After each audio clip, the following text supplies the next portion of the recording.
the franchising and all that. And welcome very much to Conversation. A pleasure to welcome to the program Zenaida Mendez. She's the Director of External Affairs here at Manhattan Neighborhood Network, and we did a program a year or so ago, but I'm good she's going to give us an update. And Zenaida, welcome once again very much to Conversation. Thank you, Harold. It's a pleasure to be here. I wonder, you could, in the last program you did, but maybe you could now also share just a little bit in a personal way your own background, and then we'll talk about the scope of the responsibility for the Director of External Affairs. And I know we want to focus on the franchising that we're in the middle of now, which is so important to public access.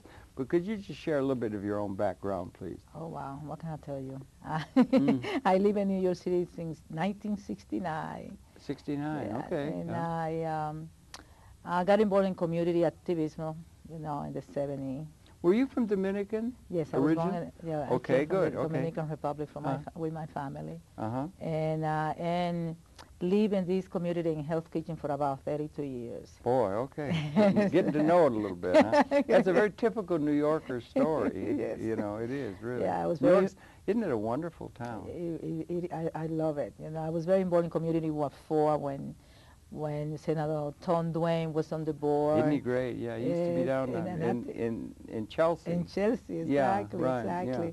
And then I worked for David Duncan when he was the Manhattan Borough President. Okay, in what capacity? I was the liaison to Community Board 4. Okay. And then Community Board 11 and 12, okay. East Harlem and Washington Heights. And then when he was the mayor, I was the Deputy Director for Latinos Affairs. Okay. Yeah, okay. I also worked for the New York City Human Rights Commission.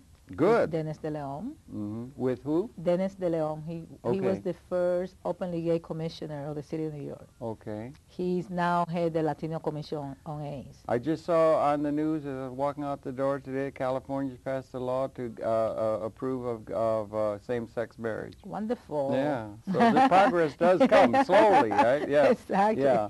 But you had a lot of responsibility for the communities yes. and the community boards and the people, then, in a certain sense, which you're carrying on here at Manhattan Network. That was good. Weren't you also involved with Mr. Rango? Yes, I worked 5 years for Congressman Chan Rango. Uh-huh. Yes. And that, again, was external affairs, Latino affairs? Or? A little bit of everything. Yeah, Some okay. legislation, usually community groups.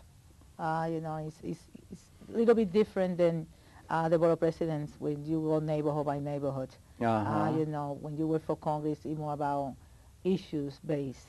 Yes. So I did a lot of women's issues, immigration issues. Okay. And also represent the congressmen and, meetings in the community and with groups. That was a wonderful grounding for your position here, because you have a sense of, because we're here involved in public access, and that is communication for the people, exactly. which is a very interesting, and you had connection with the people and the organizations that represented the people, other than just the power brokers within the corporate or the political realm, although you had contact with them also. That's very good training for... Yeah, and I also... We were happy to get you here. I was on the board of Manhattan Neighborhood Network in the 90s when they first opened. Oh, really? And I was a producer for 3 years. No, fooling. What did you do then? I forgot, yeah, okay. Here on 59th Street. Yes. Were you down 23rd Street? I was, it was first and 23rd Street, and then here when they first moved. When Ruth Messenger was the borough president. Yeah, wasn't she wonderful? Yeah, she appointed me to the board. Yeah. Ruth. So I'm very familiar with, with public access, and specifically with M&N. Yes, and also with community-oriented communication, yes. which is very important. Very important. We're very fortunate to have you here in that position. We're coming up, maybe the viewers may not be aware, but it's an important time for public access here in New York, because we're coming up to what is called the franchise agreement negotiations. And maybe you could, from the standpoint of understanding people don't understand that, talk a little bit about public access, and then talk also about the franchising process and how important that is to communications within New York. Definitely. Particularly oriented toward the people. Yes. Yeah. Well, Manhattan Neighborhood Network managed the 4 public access stations for the city of New York. And public access, basically, we guarantee, your First Amendment right. Make sure that the people who don't have access to the mainstream media can really voice, their opinion without censorship. And that's what basically what we do. And we like to sort of we are very proud that we produce 560 hours a week of programming. That's a lot of That's programming. a lot of programming. We have a youth channel that produces 22 hours of our programming, youth by youth programs, which they do wonderful work. And we carry the voices for everybody. I mean, if you look at our programming, you can see it's a little bit of everything. It's a real New York. I think it's really wonderful because it's so democratic. Is it worth mentioning, perhaps it is, that we have an acronym, PEG, Public, Educational, and Government. Maybe you could talk to that a little bit, and then we'll talk a little bit of the nuts and bolts, because we're coming down, I guess September and the autumn will be the culmination of this process, this franchising. But talk a little bit about PEG, if you could. Well, what happens every 10 years, so far it's been 10 years, it looks like it might be 12 years and the next time, but every 12? Yes. Okay. But every 10 years, the city negotiates with a cable company, Time Warner, RCN, Cablevision. And now Verizon. And now, if it becomes approved. Exactly. But Verizon... Sadly, did you? Yeah, no, I said exactly. Well... Exactly. Oh, I'm sorry. I wasn't sure there. The people at Verizon may have fallen off the chair a little bit. I think that's not necessarily the case. Or there's been some dialectic between... Well, the difference between the oldest agreement and this agreement is that Verizon is applied for a citywide franchise. It's the 5 borough. And the others are borough by borough, and some of them is only half a borough. Like Town One is in Manhattan, and a little bit of Brooklyn, and Cablevision is in the Bronx, and a little bit of Brooklyn and Queens. And RCN is? It's a very small. RCN is very small. I think it is in Manhattan. I'm not They do sure. buildings, I think, They do whole buildings and things. Yeah. Okay. Exactly. Yeah. So that's the difference this time. But I think the competition is good. I think it's good that Verizon is coming into the market, give people more choices, and also help us, the public access, because as you know, we've been really operating in a shortfall, and really in a deficit. In a deficit for how long? I mean, from the beginning or what? I mean, almost from the beginning. Okay. Because it doesn't compare when when the cable company have 650 subscribers in Manhattan, and we only get like 44 cents, out of subscriber. And that's negotiable. Hopefully we can negotiate again. I did a program with Dan Coughlin, our executive director. We made note of the fact that they have a Time Warner Corporation on Columbus Circle. Their buildings are much bigger than ours. Oh, sure.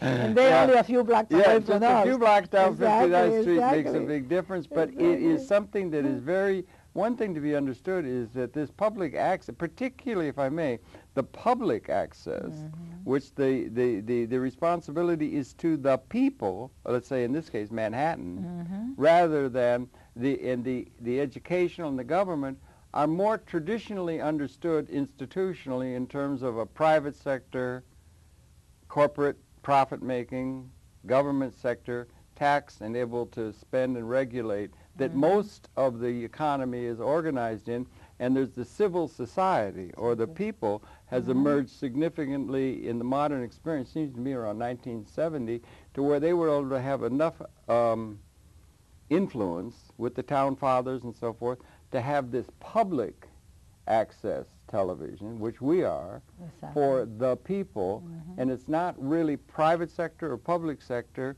and it's very unique, and they set aside funds from the earnings of the corporation to set up a facility for the people. The public access in the PEG acronym is really uniquely new and significant, don't you think? I think it is. Yeah, but I think it's the responsibility. I would call it corporate responsibility. I mean, they use our public streets to lay cable, and we pay taxes, the people in the city. So that's one of the few benefits that I feel that some corporation can give to the community. I mean, this is, and you know how much it costs. So for multimedia particularly, exactly. Yeah. So this is a blessing in terms of our community-based organization being able to communicate what they do, to inform their communities. I mean, the public official to come and inform the district what they are doing.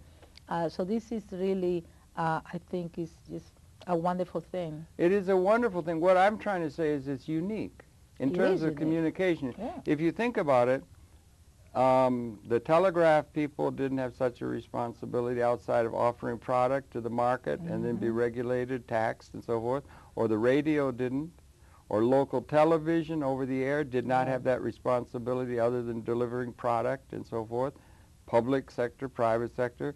No one in any of the communications from the beginning of time until public access was the responsibility for the corporation who could have had retained earnings that they could have spent according to their feasibility studies, but because of the accepted by law notion that something has to be set aside for the people, that is totally unique, it seems to me, in the evolution of communications on this planet. And it's beginning to have ramifications, perhaps that would be significant to the way the people are going to be able to have a say in a way that traditionally they have not had. That's all. I think it's really... Yeah, exactly. And you see, and then with the technology, especially with the young people, I mean, it is wonderful. You see here, we have the young people who come and produce their own video, do their own programming. I know, they learn. Them. I hate them. You get a 10-year-old and they can make the computer dance like Fred Astaire, and I can hardly make the darn thing work. But I don't really. I mean, I just admire them. Exactly. The youth shall lead us, the Bible says somewhere. It's wonderful. I mean, the vitality. And for us to be able to get the training, because you see, one of the responsibility of public access, not only we have our channel to air the programming, but we train. We train the people. We provide the equipment. People can take the equipment out and do their own shooting and their own remote video. Acquisition footage. Exactly. Yeah. And we have equipment that is very, very competitive or comparable to what the most highly paid, let's say, or the highly professional people within the professional media. Well, I don't think we have got the same equipment. The same. We have nothing to envy. Exactly. And one of the things is because of that franchising and the cost, the capital costs for the equipment and building and so forth, plus the operating costs, staff and that kind of thing, are met by the payments that come from the cable company to set up this entity. And that makes it so that for the producer, for the citizen to come here, the costs are already covered. So that everything is made available to anybody from Manhattan that comes here at a total cost of zero, which is a good price in any currency for people, particularly some of the people, the least advantaged people who don't have, can't make a big business plan or do all of the business kind of thing that complies to all the rest of the media. And it's a good skill to have. It's democratizing. Exactly. It's a good skill to have. As you know, New York City is the movie capital of the world. I mean, absolutely. So it's a good skill. I mean, the people can go out, get jobs, and get a good pay for it, a good salary. Well, they could learn things that would be relevant to doing that, or there could be people who are retired, and we're going to show a clip. We had hearings back in February, I guess. Well, on February 7th, the city of New York had a hearing asking the people basically if they have any complaint about the services that the cable provided, if they have any complaint to come to the hearing. Not only complaints, comments. Yes, and or comments. What do they think? Yeah, or what do they think, and also how do they feel about public access. And that's why we were, people find out that the hearing. I mean, they were hearing every borough. People have to understand. There were only 3 people came out in Queens. We are in Manhattan. 3. We are in Manhattan, but each borough had their own public access center. So we work very closely with Brooklyn and the Bronx. But we also, work with, Staten Island and Queens. Yes. And sometimes we do programming together, so it can be seen, citywide. Yes. And that's important too. But at the hearing at Manhattan, I would must say we had a very successful hearing. We had about, I think there were 600 people came. Yeah, it was like I said to a friend of mine, it was one of the best days I've had in the last couple of decades. Oh, wonderful. Because it was like a Frank Capra movie. Mr. Deeds Goes to Washington or something, because you had the people, not the professionals. We see the professionals all the time and everything, but the people who were talking about it and in 3-minute clips and so forth. And we're going to show a little piece, and it was one after another saying, we represent this, we represent that. and everything. And it was so democratic that I wanted to weep. It was so beautiful that there was that expression being made by the people who were benefiting from having access to effective multimedia communication. Exactly. Very important model. Very exactly. important. And the Department of Information Technology of the city was there. They were the one monitoring the hearing. That's to do it? Do it. And we had a board. I mean, they were listening to the comments of the people. There were people but from there also were people from Time Warner, from Verizon, uh-huh. RCN. They were the executive were there too, and they saw. And they saw this, and that's going to have. And these are the people that are going to negotiate with the cable companies, which that will include, I guess, now. We want to find out. The Verizon, that's just been announced by DoIT from the Department of Information Technology and Telecommunications, which does the negotiating. Right. Gets a man named Mr. Paul Cosgrave is the one who's going to be doing that. And they'll be negotiating for PEG channels, among others. And they have responsibility for the city and the mayor's office for communications issues as far as the city is operating. And that's in the process now. They're gearing up for that. Yes. And you're monitoring all of that. Yes. Okay, good. That's a very important position, you know. And you want to be in touch with community representatives. Don't you think, or do you think with your, you know, your purview of it, that community support, community support for public access is growing? The number of people and institutions within the city, including the city council, and other representatives of our community, Mr. Rangel and other people like that, are in support of this idea, this unique idea of public access television. Definitely. I mean, that's important. Yeah, that's important. Right now, we are to capacity. I mean, we have people waiting. You know, to book a studio, sometimes you have to wait 3 months because it's all booked. And you know, we added some edit station. You know that we. You got all that non-linear editing in here now. Yeah. Yeah, we upgraded our master control from analog to digital. So we're keeping up with time. I mean, we still have a little bit to go, but it's keeping up with time. I wonder if we could we'll get back to it. We want to get back to the details of it and then show that clip of that hearing. We just picked some at random. We had hours of people, and it was all good. So we'd take a piece of it. But we're talking Manhattan and New York here, you and I have been, but there are also, it's worth mentioning, that this public access cable television that came along institutionally, got started around, seems to me around 1970, but they've got about 3,000 of these facilities dotting across the country, San Francisco, Portland, Oregon, Omaha, even Pocatello, Idaho, and this kind of thing, Sacramento, and all these kinds of, and we're part of a larger organization or affiliation with other systems, and do they vary greatly in terms of the process by which they're able to operate? The same franchise agreements have been, in a certain sense, written into accepted law, if that's the right term, or where does all that stand as far as public access as an institution across the country? Well, as you probably are aware, in the last few years we have been fighting. I mean, it's basically being state by state fighting legislation, also fighting legislation at the federal government, because the corporation want to get rid of public access. Well, I think they would want to, wouldn't they? Yeah. They might say, why should we have to do that? Won't Verizon be saying that? Why should we have to take money to pay for something for the public? But the New York City Charter make it mandatory. It's like part of the New York that they, in order for the New York to approve a franchise for the cable company, they have to contribute to public access, abide by this. So now that's partly what they would call,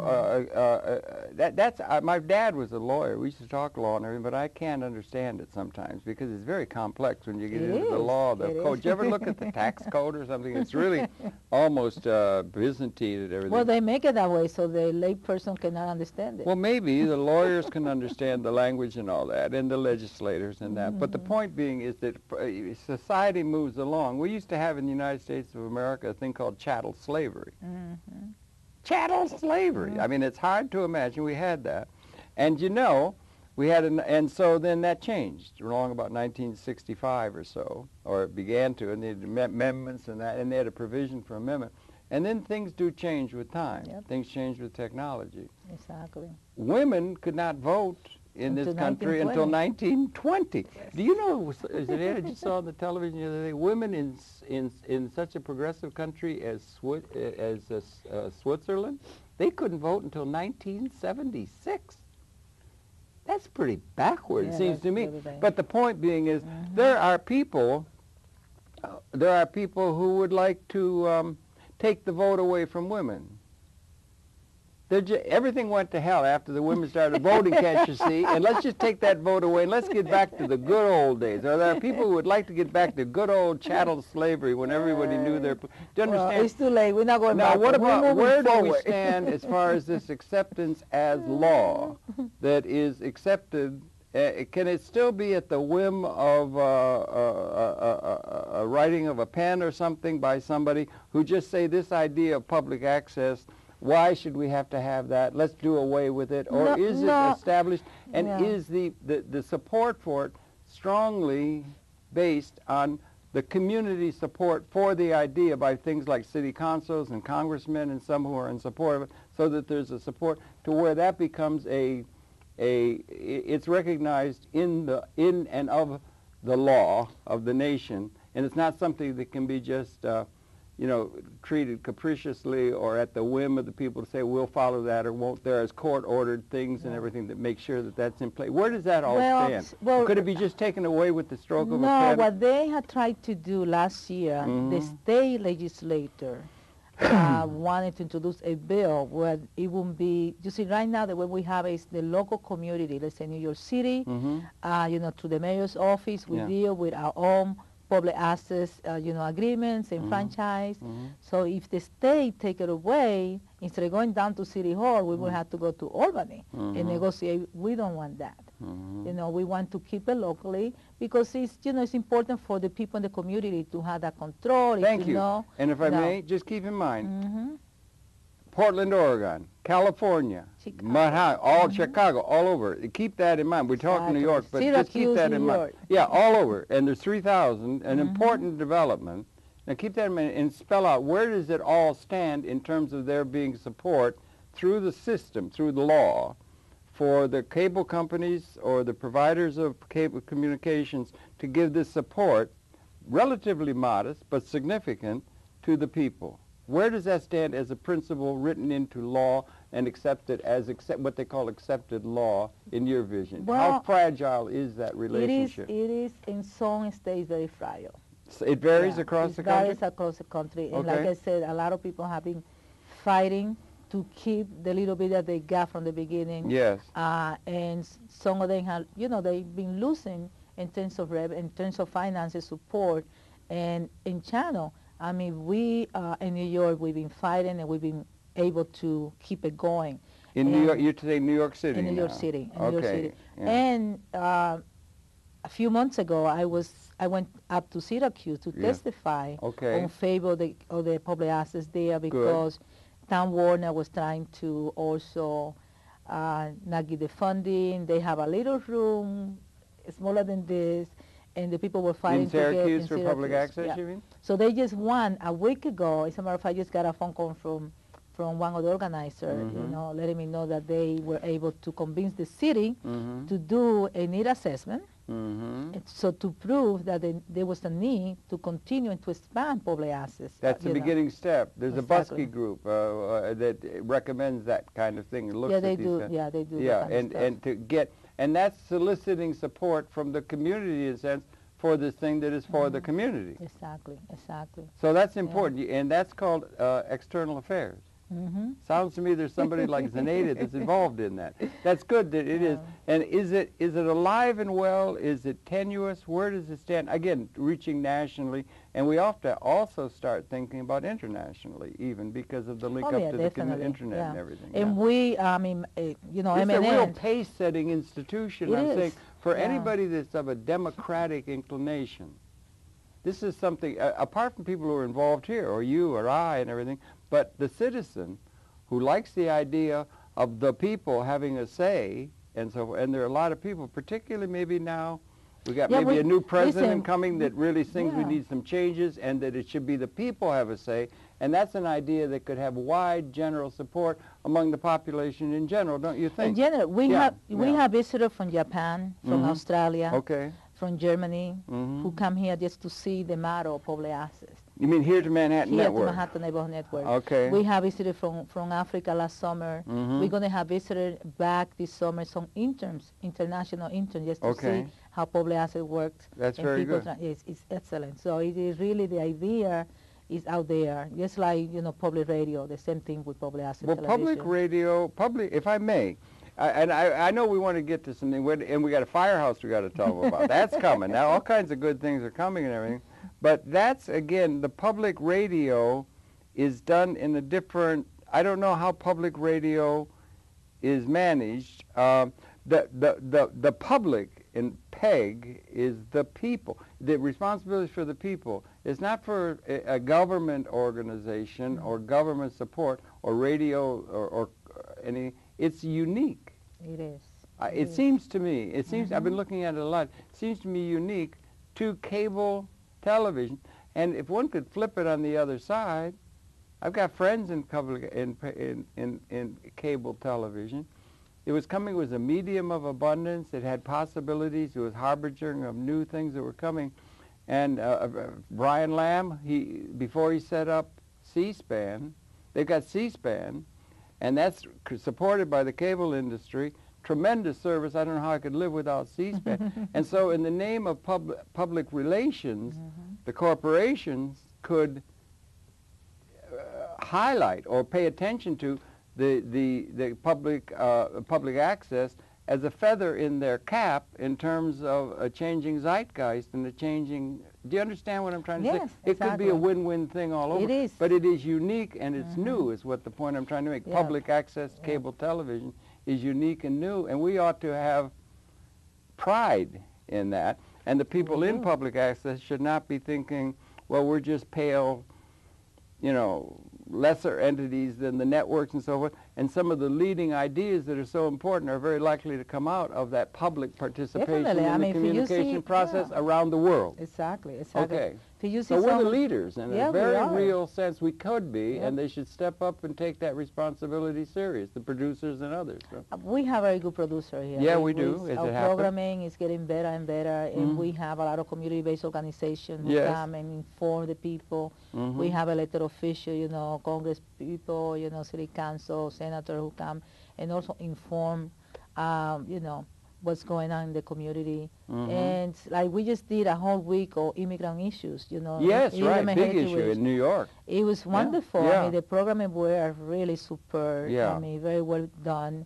A lot of information to the communities in terms of what the services are, people knowing their rights. It was really wonderful, and we tried, and as you know, we branded the channel. So we had, you know, a channel dedicated to, you know, to the spirit life, to meditation and yoga. We have another channel, just the community channel where we are right now. So there are different, so everyone, you know, the arts and culture. So we try to cover everything. And give people their, you know, the ocean. I mean, and you see the production is really, really good. It's getting better. We have equipment. People are getting better with it all the time. It's growing, and it's from the people. Exactly. That's the part. I don't know about the government officials. They have government channels. I mean, they're welcome. But they do have government channels a lot, or education. We should get a lot of professors who could come down, or people that are retired, or people that don't want to, you know, they want to come down and they got to, it's democracy. It's called, and it should be expanded, not contracted, and it should have wide public support among the whole citizenry. Well, we are expanding. We hope to have 2 additional channels next year. Next year. We're going to have 5 in total, but to start, we're going to start with 2 more channels next year. And that's going to really be, you know. But in the meanwhile, we're going to have to go through this processing, this franchising, and I guess we have a piece of tape that one of our producers shot. We had a, maybe this is the time we could put it in? Yes. We have a little piece of tape, and it was at Manhattan College down on Borough Manhattan Community College. Down on Chambers Street, and on the 7th of February of this year. And we didn't know how many people were going to come. They were coming from all over the place and everything, and it ended up with hundreds. Maybe somebody said like 600 people were there, and they were given time to give a little statement. And we had our friend Joe Friendly, who has got a great name, videotaped, and we got a little clip of that, which I know it opens with some of the people on the board listening. I guess there were people from Do It and people from Time Warner, perhaps on that panel that were listening to the comments. But just to get a taste of When it. the panel was only city representatives. Oh, it was city from Do It? Yeah.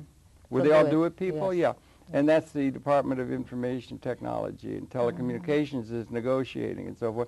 So why don't we just run that piece of tape? It runs about 5 minutes, and it's just one after another people, the people talking about what they think. Maybe we'll probably have just picked up at random the people who think it's terrible, but that's also something that could happen. But let's see if we can't run that tape. Now we're talking with Zenaida Mendez, Director of External Affairs for Manhattan Network. Here we go. Garena Quinones.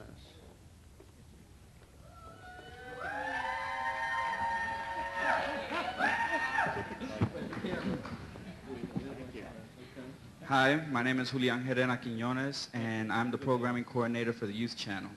I have an extensive background in video production and media through my own education and profession. I began my relationship with the Youth Channel a few years ago in East Harlem at a video production training for youth. After that encounter, I became a peer trainer, and soon I too was teaching kids from my community on how to shoot their own PSAs and documentaries. Now I am a full-time employee who uses my position to coordinate and program youth-made media on our channel. As program coordinator, I can look straight into the eyes of my students and promise them that their work will be on TV at the end of a training. We not only educate, we make dreams come true. We tell these kids that they too can have a voice in an ocean that would rather see them voiceless. I'm here today to advocate for youth media, our kids, and our channel. We not only need the funding to maintain our equipment, but we also need to keep up with the ever-changing technology around us. Also, we need to make sure we can provide the highest level of trainings and services to the youth in the city. As you know, these things do not come cheap, and that is why I ask that you dig deep and open your eyes to the reality that we live in a technological world where everyone has a right to public access TV. Look at the faces here today. These are faces of people who have a message. Among us are the faces of youth who need more opportunity in a day where the youth services are being cut. Let's not make this one of that. Thanks. Thank you.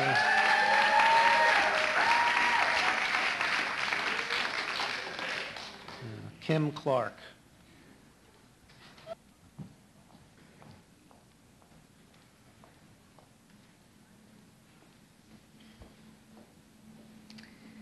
Greetings. I represent Free Families Rally for Emancipation and Empowerment. We serve the tens of thousands of people devastated by losing loved ones to the New York State prison system. We're thankful for the opportunity to express publicly our gratitude to Manhattan Neighborhood Network and to many of the panel for supporting our scarce public access media resources in general. New York foreshadows a building implosion. We're losing our creatives, intellectuals, and humanitarians at an increasing rate to exodus. Everywhere we turn, the backbone of the city, those living paycheck to paycheck, are pushed to the margins while New York trips over itself to accommodate the rich, the wealthy, the corporate. President Bill Clinton is in Harlem, apartments the size of shoe closets rent for thousands of dollars per month, and at every step one is bombarded with commercial media images. Especially in New York City, social justice activists must compete with billions of dollars pumped into consumer media messaging that packages and sells our world back to us in sound bites and flashy imagery. How does the grassroots reach single moms scuffling between jobs, dinner, and homework? How do we reach youth brought up on fast food, risky lifestyles, and high technology? We pay an increasing rate to be held captive to capitalist messaging on public transportation. Britney Spears' hairstyle choices and who will be the next American Idol is considered news journalism, while homeless immigrants are burned alive in the streets and slumlords get away with murder. In this media capital of the world, we expect a vehicle for true news, culture, and events from our communities, and demand not only the maintenance of MNN and public access television resources, but the marked augmentation of budgetary allocations to enable us to continue to document and share our work, our stories, our lives with fellow community members. Because of MNN, Free captured New Orleans residents struggling in City Hall to keep their homes. How many of us know that in the aftermath of the Hurricane Katrina tragedy, city officials are colluding to demolish 12,000 units of undamaged public housing, leaving additional 12,000 families displaced and homeless? Our organization's exclusive footage was broadcast on several major media networks that same day, lending support to our allies and valuable information to our communities. Members of our organization have been trained in video production and state-of-the-art editing software for free, in addition to the grant of $9,000 worth of video equipment to our small organization that we'd never have been able to afford. These resources enable otherwise disenfranchised people to create programs that engage and inform our constituents and the general public in ways a brochure or an email would never accomplish. We have also broadcast original programming on the victorious New York Campaign for Telephone Justice, eliminating an illegal tax on phone calls from the incarcerated, entitled Keeping Families Connected. Wow, that's really good. That was really good. I like that. We just picked a couple at random. We could go on for hours, and the people. It was a wonderful red letter day. It was really was good. We were very pleased of the turnout. And the people spoke from their heart. You know. Yeah, it was. That's what it was. It was Yes. authentic. Yes. That's what was so wonderful. It wasn't all polished, you know. Exactly. And it was really wonderful, and it was a good thing. And we got that for the record, and it's there. And again, it seems to me something that a whole lot of people could be in support of the idea. Even if they don't participate, you'd encourage them to participate.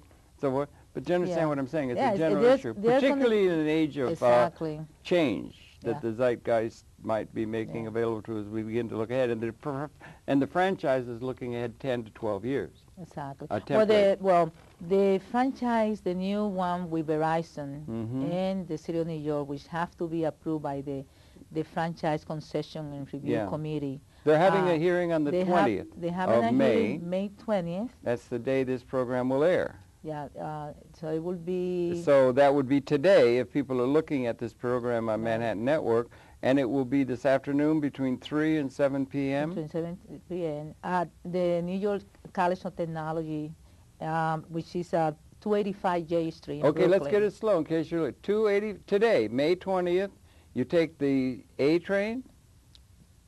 You don't know which train, right? No, we took okay. J Street for the whole. But you're going to want to take a train to Brooklyn. I think it's the A train. Somebody said to J Street, I think. And the address is? 285. 285. J Street. J Street. J-Y Street in Brooklyn. 285 J Street. You can look it up on MapQuest.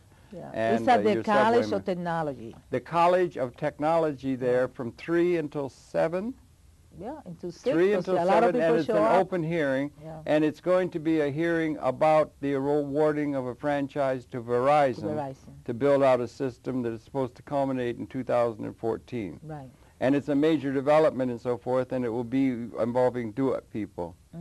Okay, that's something that citizens might want to go out, and they could say a word or two if they get a chance to support Zenaida Mendez's public access and so forth, and we would encourage one and all to go and make themselves informed about this as a public issue. It's a public issue. It's important that people know that, you know, there is another cable company coming in, whether they have issues, you know, whether they're happy that they're going to have more choices. So we're definitely happy with the package that we hopefully be able to get from this agreement.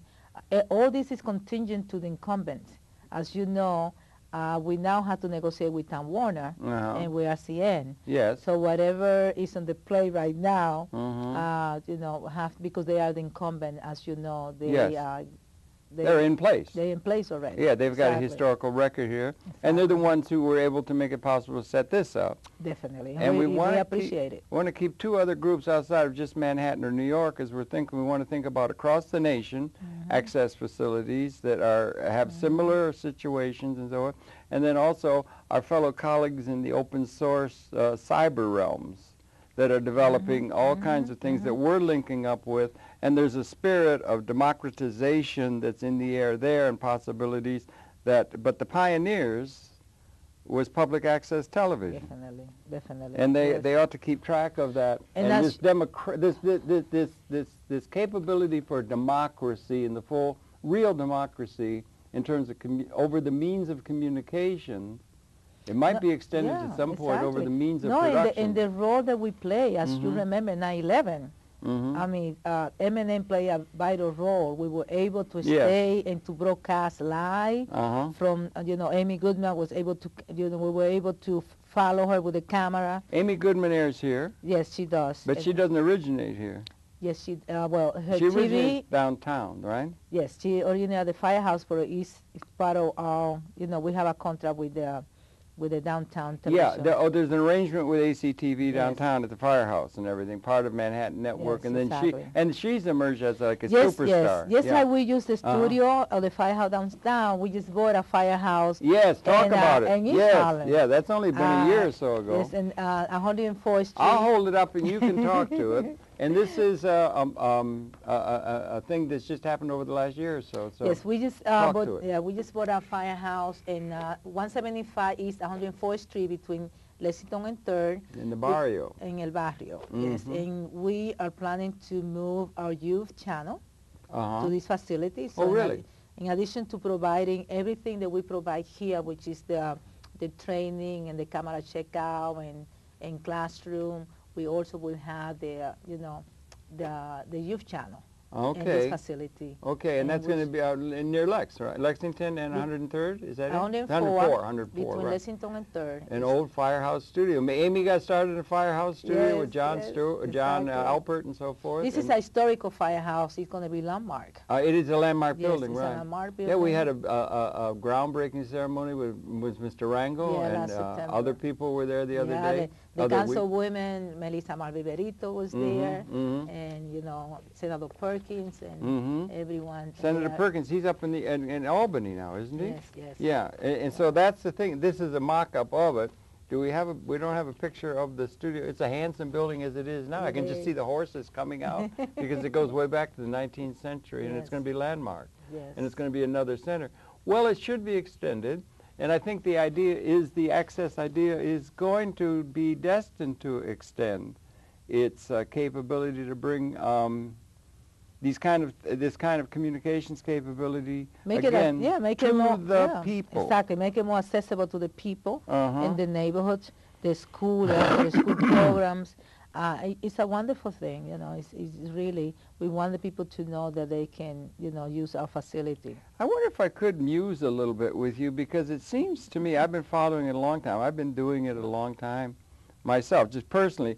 But I was a producer, so I was just making programs and so forth. I wasn't involved with the institutions and the setting up of templates and so forth that a lot of people were involved. We have on our board George Stoney, who is a pioneer. Yes.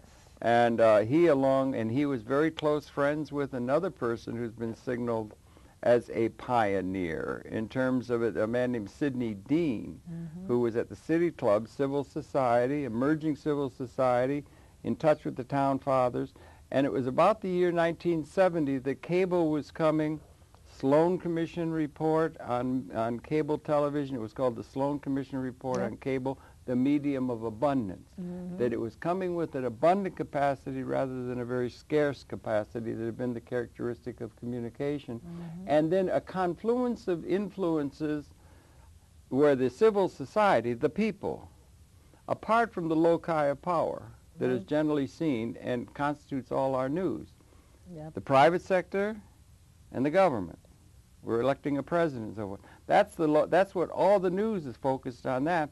And there's very little about something new emerging out of the people.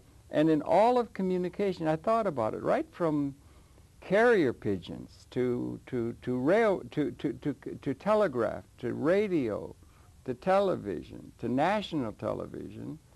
There was no responsibility in the law and in the accepted law for there to be a responsibility by those who are making a profit from a technological system to give resource back for and to the public or the people, except public access cable television. It doesn't apply to the internet. Mr. Gates has no such responsibility other than the, do you understand what I'm saying? Yes, I do. It was timely and it was unique, and it should be celebrated very strongly by people of of a persuasion that the people should have a say in things, or democracy, real democracy, is something that's really worthwhile. And that idea should be really supported by everybody within the society who believes in the concept of participatory, Yes.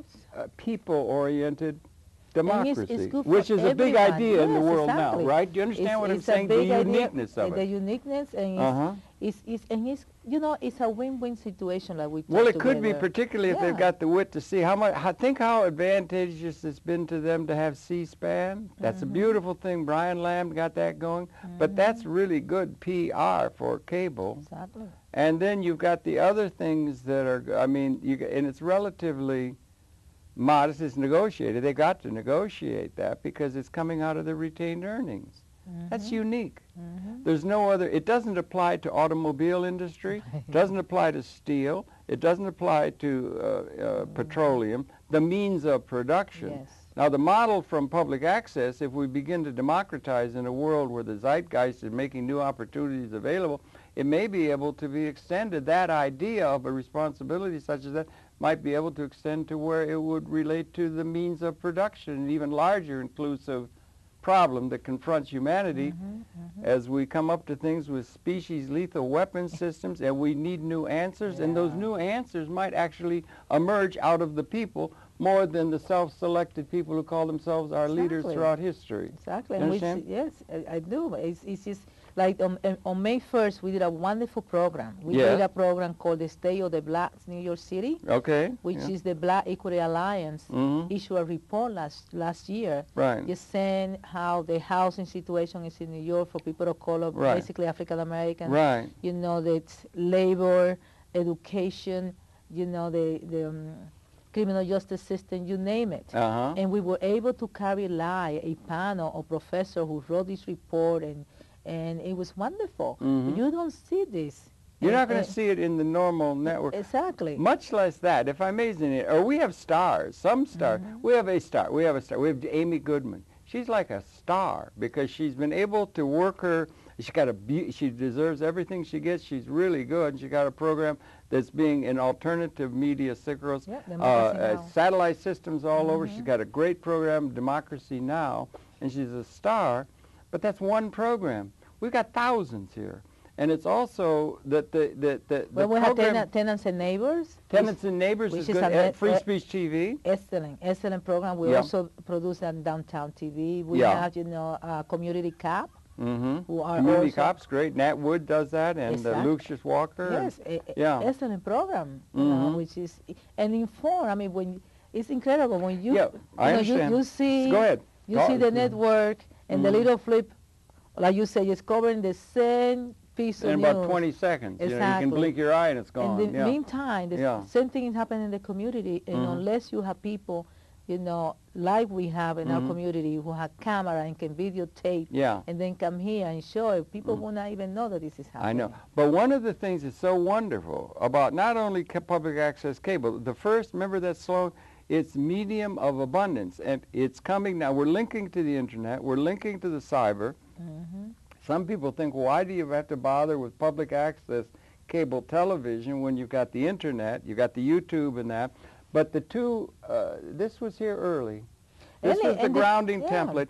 And that template, where there's a responsibility for the private sector to provide something from their otherwise retained earnings for their feasibility studies and so forth, they might like to buy another yacht or something, or whatever they'd want to do with their outsized profits. They have a responsibility recognized by the law for the people. That's unique. It doesn't apply to any other communications or any other aspect of the economy. So I think that people of goodwill we all ought to recognize that, Exactly. both sides of the equation, and accept it as law as much as maybe we don't, a lot of my fellow fellows don't want to do it. We should let the women vote. I mean, it was long overdue. Do you understand what I'm saying? It's caught up with the times, right? That's why we gave birth to the men. We should be able to vote. Don't you think? You think we should? Maybe we should take the women. Well, you notice everything's been messed up ever since, Yeah, you see, but you laugh at that. But we shouldn't allow it. We should, just with equal vigor, we should support this little window of opportunity for the people that was and is public access cable television, and we should support good practices among the people who are involved in that across the country. And we should link up with, well, I'm involved with the producers, but the institutions and so forth should link up, and then the people who support those institutions should link up perhaps better than they can, and they should sing a stronger tune about how important that which they're involved in is. Oh, but the point I was getting to, we have some stars. Yeah, Amy, that guy. But what we've got, it doesn't have to be everybody's a star. I mean, you can have just a kazoo band. They got a thing. Or the high school football. You know, democracy is not all only about stars. We have 1,000 channels where they're going to parade the stars because they get advertising revenue and everything. It doesn't have to be all about the stars, about the people. And the people's stories are important, and they don't have to be star quality, or they don't have to become professionally oriented or anything like that. They just want to show the school dance or something, you know? Everyday life story. I mean, exactly. People can identify themselves with that. And we've got the luxury of being able to provide that kind of thing to ourselves and communicate ourselves in a multimedia and it's capacity. good for the public to know that it's not hard to do. They can come to Meanez. Exactly. We give them all the training, which is very easy. I mean, we work with all kind of, you know, with the senior, with the young, with all kinds of people. And they come here and, you know, in 4 weeks, they up and about editing, you know, managing the camera, doing the control room. And it's great. I still can't make my cell phone work. I am of another generation. I'm speaking to some of the older folk, and I wish these kids would go away when they come in and they say, well, it's just easy. You just do it. They can do it with such ease. But that's part of the time. That's part of the zeitgeist. And we have a thing that connects with that, and it's all happening. And again, the point being, democracy is not only about the stars. It's about everybody.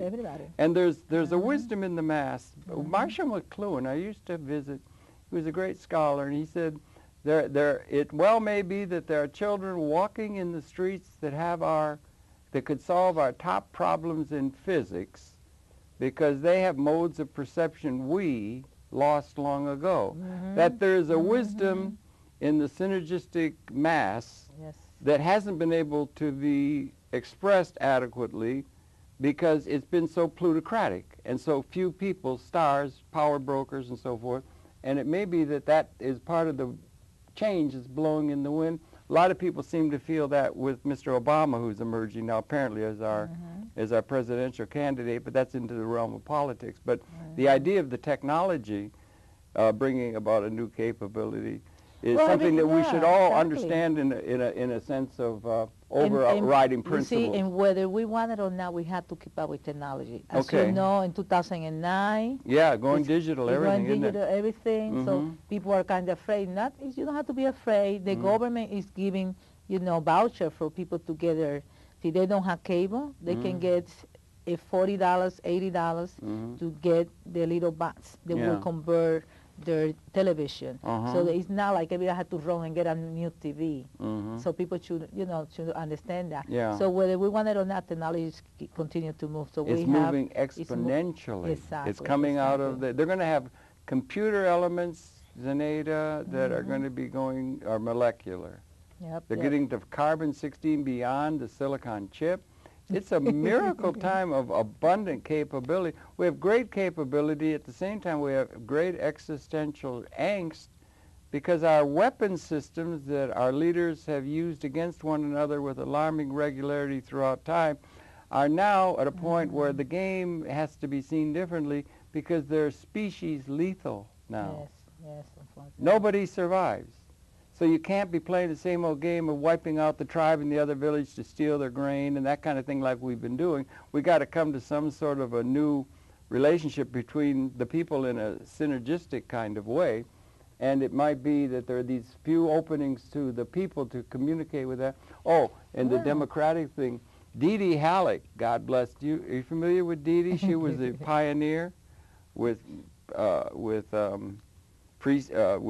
Paper Tiger and that. And she used to have access to a Chiron or a character generator, could make it flashy and everything like the networks. And she deliberately had the people, when they had the graphics going at the end, she had a piece of a butcher paper on a roll, and they backed it off so you could see what they're doing, and they just wrote on there, this was the director, and this was, and then they're rolling it like this, and that was deliberately to keep it so that the people wouldn't be intimidated by all the glitz, Yes. and that the people can contribute, and the people are important, and that's an important part of the context of the current human condition. It seems to me on a world scale also, it has world implications. Well, it has world implications for people are taking back their rightful place. I mean, people are just tired of being bullied around. And you can see that more and more often, all over the world. I mean, you put the news and instantly you get what's going on in China, what's going on in, you know, all over the world. That's right. I mean, in seconds. I know. You know, therefore, you know, the communication piece is wonderful, so people can know what's going on. Yeah. But also, the humanity, you know, the more the technology grows, the more you become, you know that you have to go back to your human side. You have to go back to your, you know, to really to your heart. Yeah. Because you also, people see, you know, we don't need to destroy each other. We need to connect, we need to talk. There has to be more mediation in the world. There has to be more connection to the human spirit. Media, the communication media is like DNA. DNA for the social, political, and economic order. Yep. Yep. And it's really important. So if the people get a little bit of, some say over the means of communication, that's like DNA, and that's getting, it might be extended finally to over the means of production, which has been argued over politically for so long, and could help bring solutions that confront us as a whole human society and usher in the averse side, the destructive side, to a liberating side that might be the promise of the time in which you live in. It might come out of the mass of the people in a pattern-recognizing way. Yeah, you see what happened in Latin America every day. You know, more and more the people are more and more deciding what they want to do. Yeah. It's happening in Africa. It's just all over the world, and we know instantly. But we need some new answers. Maybe it might come from the people. It might come from public access people. Definitely. And I think it's in great hands. External relations is in great hands with Zenaida. Zenaida Mendez, your pleasure as a reception. We better run the credits and let people know how they can be in touch with her. Thanks a lot for all the good work and for coming in doing the program. I'm really happy to have shared it with you, and we'll be at that hearing. We want to keep up with all these developments. And you're doing very important. Yeah, you're optimistic for public access, are you? Oh, I am. Okay, I am. good. That's good that we can be pretty securely optimistic. Are we as optimistic that these people are going to be able to do away with public access as those people that want to do with the women's right to vote? Who do you think would have the better chance of putting through their agenda? Well, you see, we have to continue. Women don't have to vote. Why don't they just stay in the kitchen, you know? I mean, no way. Well, that's why we have... You have a mother. That's right. So she remember was an that. absolute angel as it happened, yeah. No, but I was making the point about the accepted law thing, yeah. Exactly. Well, no, it's, you know, we moving forward, and the people had, you know, made demands. You know, this is important. Demands, and also recognizing that it's serving everybody in it. It's PR for the cable industry. They could build. They could probably get some sort of a way of bringing better profits out of that. Yes, exactly.